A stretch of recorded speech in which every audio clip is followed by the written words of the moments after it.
автобус остановлен.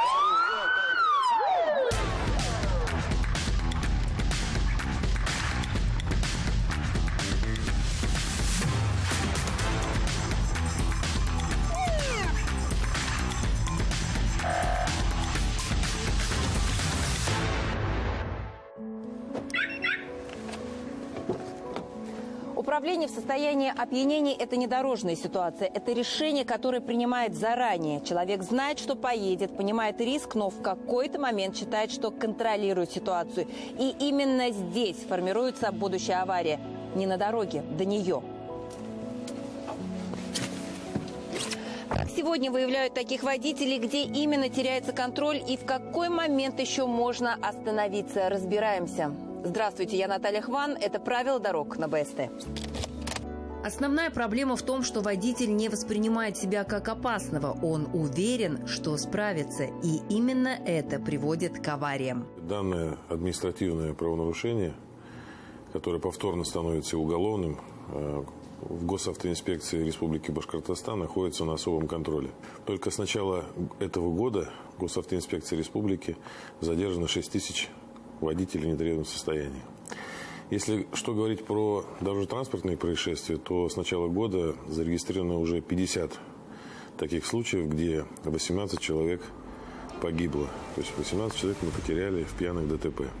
Уфа. Лето 2025 года. Раннее утро. Легковой автомобиль на высокой скорости врезается в электроопору и загорается. В салоне компания молодых людей. Одна девушка погибает на месте. По данным Госавтоинспекции, водитель находился в состоянии опьянения. Осень 2025 года. Житель Уфы сел за руль чужой иномарки без прав, пьяным и под воздействием наркотиков. В итоге погибла 18-летняя девушка.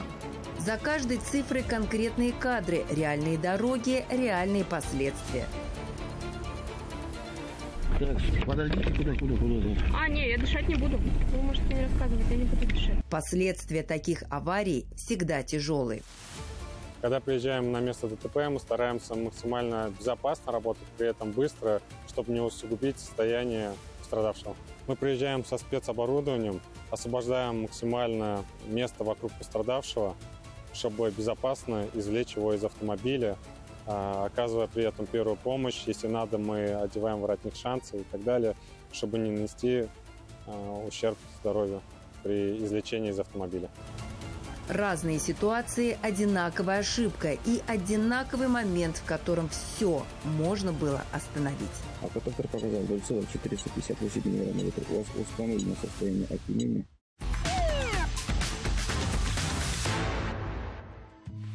Работа инспекторов сегодня – это не только остановка транспорта, это анализ потока, поведения, реакции водителя, потому что нетрезвое управление чаще всего видно еще до проверки. Я вообще не пил, у меня остаточный элемент. Неровные траектории, несоответствие скорости потоку, запоздалая реакция – это сигналы, по которым инспектор принимает решение.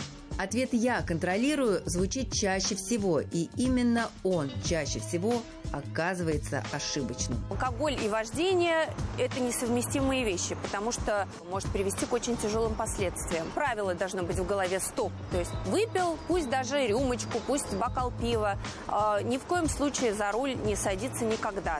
Это не самый массовый вид нарушений, но один из самых тяжелых по последствиям.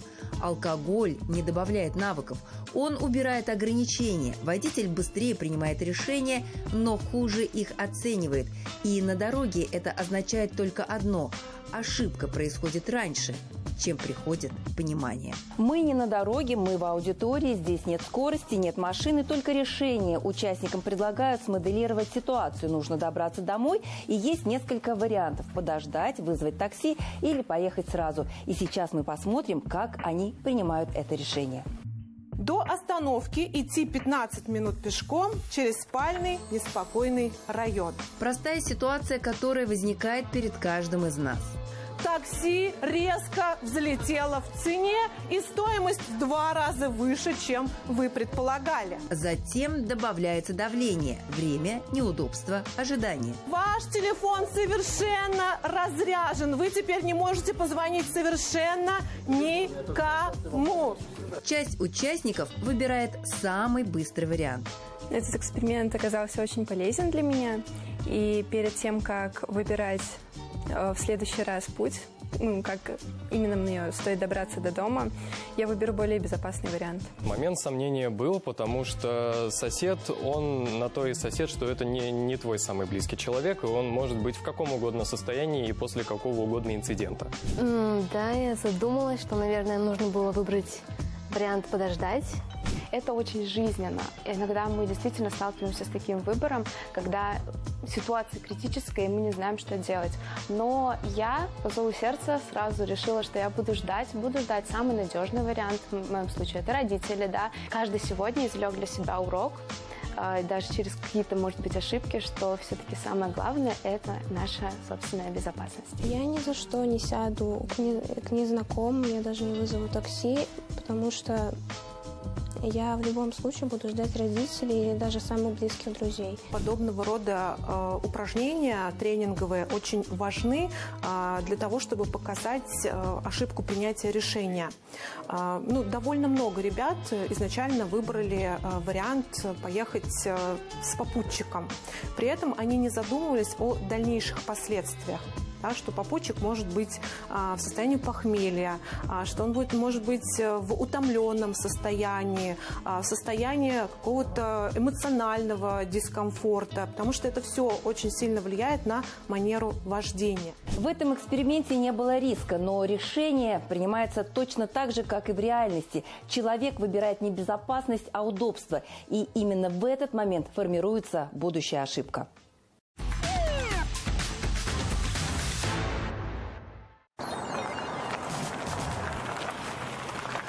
Ирина, давай теперь новое упражнение будем делать, змейку. Слева направо начинаем, чтобы конуса на месте стояли, чтобы их не задевать. Тогда поехали. Здесь курсант выполняет базовые упражнения, движение по заданной траектории и реакция на сигнал. На первый взгляд, простые задачи. Во дворах движения у нас везде паркуют машины, чтобы с легкостью можно было проехать. Это упражнение очень помогает. Затем добавляется вторая задача. Водителю нужно одновременно удерживать траекторию и выполнять дополнительные действия. Ирина, молодец. Вот то, что ты сейчас сделала, да, то есть ты не отвлекалась чисто на конуса, да, все внимание у тебя удело. Сейчас сделаем упражнение поинтереснее. То есть твоя задача также проехаться змейкой, да, чтобы конуса не трогать, и будешь отчитывать цифры. На -2 с 20 начнешь, 18, 16 и так далее. То есть мозг о чем-то будет думать, а руки, надеюсь, у тебя получится. Давай, на твое внимание будем делать. Айда. Так, 18, 16, дальше 14. Опа! Вот я и задела конус. Реально сложно считать и управлять рулем, тем более упражнение «восьмерка», которое требует особого внимания. Финальный этап – неожиданное изменение условий. Ну что, Ирин, как было? Интересно, нет? А теперь мы чуть-чуть усложним. Будем делать еще поинтереснее. Также будем делать теперь змеечку. Также будешь отчитывать с 20 и -2, то есть 18, 16. И также дополнительные задания будешь от меня получать. Но, естественно, тебе нужно будет конкретно выполнять то, что я тебе говорю. Начинаем движение слева направо. 18. Все, ускоряемся.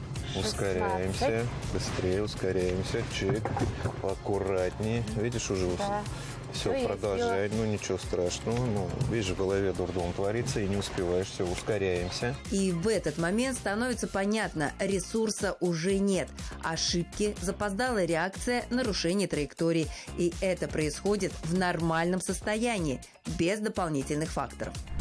Там 18, не можешь, да? 18, и следить за дорогой, да, и отчитывать не можешь, да, и 18, не слышишь команды. 16. Ты, когда ехала без всяких отчетов, без команды, да, у тебя все как бы получалось. Самое главное здесь у нас что? Безопасность, да? Держать дорогу, свою полосу, фокус держать и контролировать действия свои, чтобы на дорогах у нас ДТП не совершать, ну и с другими не сталкиваться, ну и так далее. Так что надо учиться, кататься, тренироваться и так далее. И все будет у тебя прекрасно, Эйма. Человек, который садится за руль в употребленном виде под наркотическими и алкогольными веществами, он переоценивает свои возможности, так как происходит нарушение концентрации внимания, отвлекается на какие-то там размышления свои. Хочу отметить, что даже небольшое количество алкоголя, принятое водителем, может привести к пагубным последствиям, за которые будет отвечать непосредственно водитель. Здесь не важен стаж, опыт водителя. Пьяным за руль садиться нельзя. Здесь важно одно – водитель трезвый и уже ошибается, теряет траекторию, запаздывает с реакцией. Значит, при снижении контроля риск становится кратно выше. В преддверии больших праздников, просто выходные дни, на постоянной основе сотрудниками Госавтоинспекции Республики проводятся рейдовые мероприятия профилактические. Массовые проверки. Массовые проверки – это уже на протяжении 6-7 лет. Утренние рейдовые мероприятия, такие краткосрочные, скажем так, да, вот на федеральных дорогах где-то проходят, на дорогах местного значения, то есть где есть возможность, соответственно, личный состав республики работает в этом плане. На протяжении уже 3 лет работает чат-бот, показывает свои результаты. Чат-бот – это любой неравнодушный гражданин, который увидел пьяного водителя, который садится за руль либо едет, может в анонимном порядке дать информацию, которая в обязательном порядке будет отработана. В этом году уже задержано 24 водителя в нетрезвом состоянии только при помощи вот этого мессенджера, чат-бот. Поэтому каждый сотрудник у нас в этом плане проинструктирован, каждый начальник ГАИ в этом плане, если в зависимости, где происходит ситуация, в обязательном порядке отрабатывается. Пожелание одно – не садиться за руль ни в каком алкогольном опьянении, и чтобы остаться живым, ну и, конечно же, чтобы не пострадали и не погибли, ни в чем не виноваты другие участники дорожного движения. Работа госавтоинспекции строится на контроле и профилактике, но полностью исключить такие ситуации невозможно, и закон предусматривает серьезную ответственность. На дороге мы видим последствия, но причина всегда раньше, в момент, когда водитель принимает решение ехать. Дальше вариантов нет. Есть только развитие ошибки, которая становится неизбежной. И именно поэтому главный выбор делается не за рулем, а до него. Автобус остановлен.